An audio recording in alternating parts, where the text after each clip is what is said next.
Varicose veins కి సరైన చికిత్స కోసం సంప్రదించండి ఎవిస్ హాస్పిటల్. నమస్కారం. కార్తీక పురాణం దాదాపుగా పూర్తయిపోయిందండి. చివరి భాగమైన పోలి స్వర్గారోహణ కథే చెప్పుకుంటాము. అయితే మనకి ఇది మార్గశిర శుద్ధ పాడ్యమి ఘడియల్లో జరిగింది కాబట్టి ఈ పోలి స్వర్గారోహణ కథ మనం పాడ్యం నాడే చెప్పుకుంటాం. మా వాళ్ళు ఎలాగో ఒకరోజు ముందు రోజు రాత్రి తెల్లవారి వేసేస్తారు. ఈ రోజున విశేషం ఏంటంటే అరటి దొప్పల్లో దీపాలను పెట్టి, నేతి దీపాలు, అరటి దొప్పలు మనకి అరటి ఇది ఉంటుంది కదా, కాండంలోంచి డొప్పలు తీస్తారు. చిన్న డొప్పలో అయినా సరే, కొంచెం పెద్ద దాంట్లో అయినా, ఏదైనా పదునైన దాంట్లో ఇట్లా గుండ్రంగా చేస్తే మనకి చిన్న డిప్ప ఊడొస్తుంది. దాంట్లో ఆవు నేతితో తడిపినటువంటి గర్భవతి, కుంభవతి అంటాం కదా, పువ్వొత్తి అలాంటిది వేసి ఆ దీపాలను వెలిగించి నీటిలో వదిలిపెట్టడం, జ్వాలా తోరణాలని నీళ్ళల్లో వదిలిపెట్టడం ఈ రోజు యొక్క విశేషం. తెల్లవారుజామున చేస్తే చాలా మంచిదండి. నేను రాత్రి కార్తీక మన అమావాస్య వెళ్ళిపోతే తెల్లవారంగానే ఇది పాడ్యమి ఘడియలు వచ్చేస్తాయి కదా, ఆ ఘడియలలో తెల్లవారుజామున సూర్యోదయానికి ముందే గనక ఈ అరటి డొప్పల్ని నీటిలో ప్రవాహంలో వదిలిపెడితే చాలా విశేషమైన పుణ్యప్రదమైన పనిట. అయితే మనకి ఇప్పుడు ప్రవాహం లేదు, ఏం చేస్తాం, మన ఇంట్లోనే ఒక బకెట్లో నీళ్ళల్లో వదిలిపెడుతున్నారు. ఎవరి అవకాశాన్ని బట్టి వాళ్ళు చేయొచ్చు. ఈ పోలి స్వర్గారోహణ కథ వినటంతో కార్తీక పురాణం పూర్తవుతుంది. అయితే పురాణానికి సంబంధించిన ఆఖరి కొన్ని వాక్యాలు విందాం. జనక మహారాజుకి వశిష్ఠ మహాముని చెప్తున్నారు. సూత మహర్షి శౌనకాది మునులకు కార్తీక పురాణాన్ని వినిపించాడు. తర్వాత ఆ మాస ఔచిత్యాన్ని, మాహాత్మ్యాన్ని మరొకసారి క్లుప్తంగా చెప్పాడు. ఈ కార్తీక వ్రతం కల్మషహరం, మోక్షదాయకం, సమస్త సుఖదాయకము కూడా. ఈ వ్రతం కోసం స్నానం, ఆరాధన, ధ్యానము, దానము, ఉపవాసము, శ్రవణము, పఠనము. అంటే పఠనం నేను చేసేది, శ్రవణం మీరు చేస్తోంది అనమాట. అందుకే ఇది పుణ్యవ్రతం అని చెప్తారు. ఈ మాసం హరిహరులిద్దరికీ ప్రీతిదాయకం. ఈ మాసంలో శివకేశవుల్ని ఇద్దరిని ఒకేసారి పూజించే అవకాశం లభిస్తుంది. ఇతర కాలాలలో శివారాధన ఉత్సవాల వేళల్లో కేశవారాధన ఉత్సవాలు జరిగేటప్పుడు శివారాధన చేయటం సాధ్యం కాదు. ఒక్క కార్తీక మాసంలోనే శివకేశవ అభేదం, శివాయ విష్ణు రూపాయ శివరూపాయ విష్ణవే అన్నారు. వాళ్ళిద్దరూ ఒకటే. ఆ ఇద్దరూ ఒకటే అయిన పూజా విధానాన్ని మనం ఈ ఒక్క నెలలోనే చేయగలుగుతామన్నమాట. ఈ మాసంలో ఇద్దరిని ఒకేసారి ఆరాధించి ఇద్దరి అనుగ్రహాన్ని పొందొచ్చు. దీనికి వయోవృద్ధులు, స్త్రీలు, పురుషులు, పిల్లలు, పెద్దలు అనే నియమము, భేదము లేదు. ఎవరైనా ఈ కార్తీక వ్రతాన్ని ఆరాధించి భగవంతుని అనుగ్రహానికి పాత్రులు కావచ్చు. పురాణం చదివినా కూడా మాసం అంతా ఆచరించిన ఫలితం లభిస్తుంది అన్నారు కాబట్టి పిల్లలు కథగా విన్నా కూడా ఇది పనికొస్తుంది అన్నమాట. సమస్త ధర్మాలతో కూడిన నీతి నియమాలకు ఈ నిలయం ఈ కార్తీక మాసం. కనుకనే సర్వ పాపహరణం, పురాకృత పాపాలని తుడిచిపెట్టేటువంటి పవిత్రమైన పుణ్యప్రదమైన మాసం. పూర్వజన్మ స్మృతిని కలిగించే అద్భుతమైనది. ఈ మాసంలో చేసేటువంటి దాన ధర్మాది పుణ్యకార్యాలన్నిటికీ అనంత కోటి రెట్ల ఫలితాన్ని ఇస్తుంది ఈ మాసం. కార్తీక పురాణాన్ని చదవటం వల్ల కార్తీక మహాత్మ్యం తెలుస్తుంది. సంసారులు తరించటానికి అవసరమైన పూజా పునస్కారాలు, వ్రతాలు, క్రతువులు, దానాలతో శుభప్రదమై అలడాడుతుంది. సంసారులకి అంటే మీ ఇళ్లల్లో ఉండేటప్పుడు మనం చాలా క్రియలు చేస్తామండి. దంచటము, తుడవటము, కడగడము, వీటితో ఎన్నో సూక్ష్మజీవులకి మనం ఎంతో హానిని కలిగిస్తాం. కూరలు తరిగేటప్పుడు రకరకాల క్రిములు, రకరకాల పురుగులు లాంటివి కూడా, వాటన్నిటిని తవ్వేస్తాము, తుడిచేస్తాము, ఎన్నో పనులు చేస్తాం కదా. దానివల్ల మనకి చాలా పాపాలు చుట్టుకుంటాయట. వాటికి కూడా మనలాగా జీవించే హక్కు ఉంది కదా.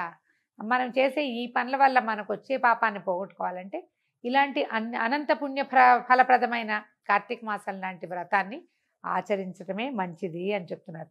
అధిక వ్యయ ప్రయాసలకు లోన్ కాకుండా సూక్ష్మాతి సూక్ష్మమైన రీతులతో మోక్ష సాధనాల్ని బోధించి సత్ఫలితాల్ని అమోఘంగా కూర్చగలిగేదే ఈ కార్తీక మాసం. తెలిసి కానీ తెలియక కానీ ఈ మాసంలో పుణ్యవ్రత క్రతువులను ఆచరించిన వారికి అనుకోకుండా అడగకుండానే ముక్తి లభిస్తుంది.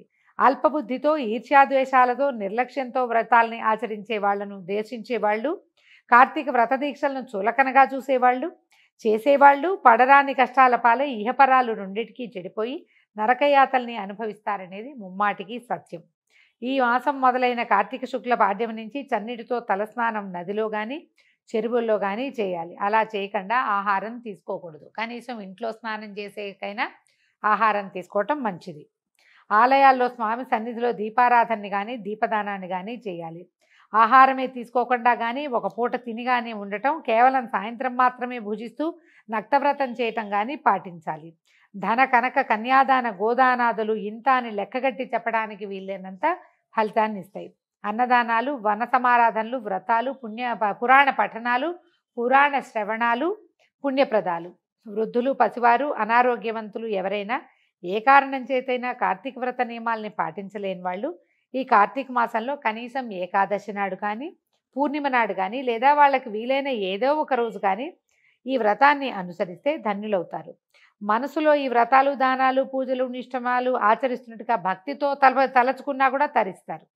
రాజా, ఈ కార్తీక మాసం సమస్త పుణ్య సముపార్జనకు పరమ ఉత్తమమైన సాధనం, సమస్త పాపాలకి విరుగుడు. తక్కువ సమయంలో భగవంతుని కృపని అనుగ్రహించగలిగిన పవిత్ర మాసం ఈ కార్తీక మాసం. పోలి స్వర్గారోహణ కథ చెప్పుకుందామండి. ఈ కథ వింటే మనకి కార్తీకం పూర్తయినట్టు అనమాట. కార్తీక మాసం ప్రారంభమైన శుక్లపాడ్యం నుంచి ప్రతిరోజు కార్తీక దీపారాధన చేసి కార్తీక మాసపు ఆఖరి రోజున అంటే మార్గశిర శుక్ల పాడ్యమి ఘడియలో చేసే దీపారాధనని పోలీస్వర్గం దీపారాధన అంటారు. దీనికి సంబంధించిన ఒక ఇతిహాసం చెప్పబడుతుంది. పూర్వం వారణాసి ప్రాంతంలోని విశాల నగరంలో రజకమ్మ అనబడే ఒక రజక స్త్రీ ఉండేది. ఈమెకి 7 కుమారులట. ఈ 7 కుమారులందరికీ వివాహాలైనాయి. ఆఖరి కోడలు దైవభక్తి కలిగి పెద్దల పట్ల చాలా గౌరవంగా ఉండేది. ఇంట్లోని వాళ్ళంతా పూజలు చేసేవారు కానీ ఏకాగ్రత భక్తి ఉండేవి కాదు. ఆఖరి కోడలైన పోలమ్మ ఎప్పుడూ తనకు అప్పచెప్పిన పనిని వదిలిపెట్టేది కాదు. ఏకాగ్రతగా చేసేది, శ్రద్ధగా ఆసక్తిగా పనిచేసేది, భక్తి తత్పరతతో ఉండేది. భగవన్నామాన్ని సంకీర్తన చేసుకుంటూ పని చేసుకునేదట. అయితే కార్తీక మాసం వచ్చిన దగ్గర నుంచి అత్త కోడళ్ళందరూ, పెద్ద కోడళ్ళు అత్తగారు కలిసి ప్రతిరోజు ఉదయమే నదీ స్నానానికి వెళ్ళిపోయేవారు.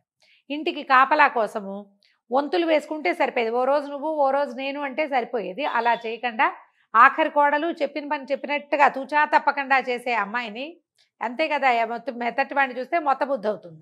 అందుకని ఈ ఆఖరి కోడల్ని మాత్రం ఇంట్లో వదిలిపెట్టి మిగిలిన పెద్ద కోడళ్ళు అత్తగారు మాత్రం తెల్లవారుజామునే వెళ్ళిపోయి అక్కడ నదీ స్నానం చేసి అక్కడ సమీపంలో దీపారాధన చేసేసుకుని, దేవాలయం ఏదో ఉండేది అక్కడ దీపారాధన చేసేసుకుని కార్తీక స్నానం ముగించుకుని వచ్చేవాళ్ళు. ఈ అమ్మాయికి ఆ అవకాశం లేక ఇంట్లోనే చల్లటి నీళ్ళతోటి పొద్దున్నే స్నానం చేసేసి అవకాశం ఉన్నట్టుగా దీపారాధన చేసుకునేది. ఎట్లా చేసేది? వెన్న చిలికిది. ఆ పనులన్నీ అప్పచెప్పేవాళ్ళు. మజ్జిగ చిలికి వెన్న ముద్ద తీస్తే అత్తగారు ఒప్పుకోదు కాబట్టి వెన్నని ఒక గిన్నెలో వేసి కవ్వానికి అంటుకుని ఉన్న వెన్నని కొద్దిగా తీసి, నలకంత వెన్న వస్తే ఒక పవిడి పత్తిని, దొడ్లో ఒక పత్తి చెట్టు ఉండేదట, అందులోంచి కొద్దిగా పత్తిని తీసి కాయ ఒలిస్తే అత్తగారికి తెలిసిపోతుంది. ఎండిపోయి పగిలిపోయి ఉంటే ఒక చిన్నగా కొంత దారాలు, ఏకులు లాంటివి బయటికి తీసి దీపం పెట్టుకునేది. దీపం పెట్టుకుని ప్రతిరోజు అది వాళ్ళకి కనపడకుండా చాకిబాన అడ్డం వేసుకుని కనపడకుండా ఉంచుకునేది. ఆవిడ ప్రతిరోజు ఈ అమ్మాయి దీపారాధన చేసుకునేది సింపుల్గా. ఇంకా పెద్ద పూజ లేదు, తలస్నానం లేదు, అంటే నదీ స్నానం లేదు, ఇంట్లోనే హరగంగే చెప్పుకునేది, ఇంకా వేరే దారి లేక. అయితే ఇలాగ నెల రోజుల పాటు అత్తగారు తోడుకోడళ్ళు కార్తీకానికి వెళ్ళారు. పైగా నదీ స్నానాలకు వెళ్ళేటప్పుడు ఇంతమంది కలిసి వెళ్తుంటే కబుర్లు వచ్చేస్తాయి, మాటలు వస్తాయి, రకరకాలు చాడీలు, పోట్లాటలు, నువ్వంటే నువ్వు, నేను ముందెళ్ళానంటే నువ్వు ముందొచ్చావని, ఇలా రకరకాల గొడవల్లో ఉండేవాళ్ళు. కానీ విధానం మాత్రం పాటించేవాళ్ళు. విధి విధానాల్లో విధానం ఉండేది. ఇందులో విధి ఏమిటి? భక్తి మాత్రం పెద్దగా లేదు. పోటీగా అందరితో పాటు వెళ్ళడం చేయటం మాత్రమే ఉండేది. అయితే వీళ్ళు నెల రోజులు ఇలా చేశారట. ఆఖరి రోజైన ఈ అమావాస్య నాటి రాత్రి కూడా సాయంకాలానికి వాళ్ళు వెళ్ళారు. పొద్దున్నే తెల్లవారేసరికల్లా వెళ్ళిపోయారు. పాడ్యం వచ్చేస్తుంది ఇంకా కాసేపట్లో. ఈ అమ్మాయి ఇంట్లో ఉండిపోయినటువంటి ఆఖరి కోడలైన పోలమ్మ ఏం చేసిందట, మళ్ళా ప్రతిరోజు చేసినట్టుగానే ఎన్ని రోజులు సరిగ్గా కుదరలేదు, ఇవాళ నేను నీటిలో దీపం మొదలు పెడతానని చాకలి బాణని వెనక్కి తిప్పి దాని నిండా నీళ్లు పోసుకుని తర్వాత ఈ వెన్నతోటి పమిడి పత్తి ఒత్తిని తడిపి ఒక చిన్న దీపం పెట్టి ఆ బాణలో విడిచిపెట్టిందట. ఆ బాణ కాస్త గాలి వచ్చేసరికల్లా బాణలో ఉన్న దీపం అటు ఇటు కదులుతుందట. ఈ ప్రధానమైనది ఏంటంటే మనం వదిలినటువంటి దీపం ముందుకు వెళ్ళాలి. ఆ జ్వాల గాలిలో కొంచెం ముందుకు వెళ్తేనే మంచిదని చెప్తారు. అయితే సరే ఇట్లా చేసుకుంటూ భగవన్నామస్మరణ చేసుకుంటూ దీపాన్ని వదిలిపెట్టిందట. ఈ లోపల అక్కడ నది దగ్గర ఉన్నటువంటి అత్తగారు తోడుకోడళ్ళు మొత్తానికి అంతా పూజ చేసుకున్నారు. వాళ్ళు కూడా నీళ్ళలో దీపాలను వదిలిపెట్టారు. ఇంతలో ఏమైందంట, ఈ పోలమ్మకి ఆయుర్దాయం తీరిపోయింది. ఆ రోజే ఆఖరి రోజు. దాంతో ఏమైందంట, సునాయాసంగా మరణించిందట అమ్మాయి. సంతానం ఉందో లేదో కథలో అది మనకి చెప్పరు. విష్ణుదూతలు విమానంతో సహా వచ్చారట. ఎట్లా ఉన్నారంటే సాక్షాత్ విష్ణు స్వరూపులుగా శంఖచక్రధారులు, పీతాంబరులు, తర్వాత పద్మమాలాలంకృతులుగా ఉన్నారు. సో విష్ణువుని చూస్తే ఎట్లా ఉంటారో ఎట్లా ఉంటాడో మహానుభావుడు అదే స్వరూపంలో కనిపిస్తున్నారు. పెద్ద విమానంలో వచ్చి ఈ అమ్మాయిని చెయ్యని దించి లోపలికి చేరుకున్నారట. ఆమెని అందులోకి ఎక్కించారు. అయితే ఎప్పుడైతే ఈ అమ్మాయి ఆ విమానంలో కూర్చుని కాళ్ళు కిందకి వేళ్లాడేసుకుని కూర్చుందట ఒక కొసన. కూర్చుంటే ఊళ్ళో వాళ్ళు చూసారు, అబ్బో విష్ణుదూతలు వచ్చేసారు, విమానం వచ్చింది, పోలమ్మ స్వర్గానికి వెళ్తోందని కేకలు పెట్టారట. ఈ కేకలు వాళ్ళకి నదీ తీరంలో ఉన్న వాళ్ళకు కూడా వినపడుతున్నాయి.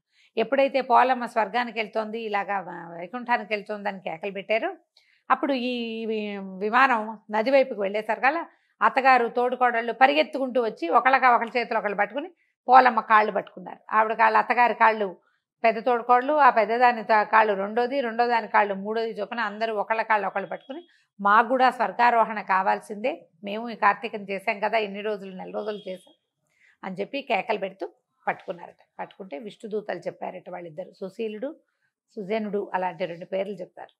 ఈ విష్ణు పార్షదులు ఇద్దరు, అమ్మ మీరు కూడా కార్తీకం చేసినా మీకు భక్తి లేదు, ఈ అమ్మకి భక్తి ఉంది కాబట్టి ఈమెకి సునాయాస మరణం కలిగింది, ఈమెకి విష్ణు సాయుధ్యం లభిస్తోంది, కాబట్టి మీకు స్వర్గారోహణ లేదు, భక్తి లేని వాడికి స్వర్గారోహణ లభించదని కత్తితోటి బెదిరించి చేతులు విడిచేలాగా చేశారట.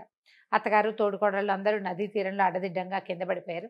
పోలమ్మ మాత్రం బహుభక్తితో విష్ణునామ సంకీర్తన చేసుకుంటూ స్వర్గారోహణ చేసింది. పోలి స్వర్గం అని చెప్తారు, కానీ విష్ణు పార్షదులు వచ్చారు కాబట్టి వైకుంఠానికి విష్ణు సాయుధ్యాన్ని పొందిందని చెప్తారు. ఈ కథతోటి కార్తీక పురాణం పూర్తిగా సమాప్తమైందండి. మనం దీపాలు ఎక్కడైనా నీటిలో కొంచెం ముందుకెళ్ళే అవకాశం ఉంటే టబ్బులోనో ఎక్కడో దీపం మొదలుపెట్టి నమస్కారం చేసుకుంటే సరిపోతుంది.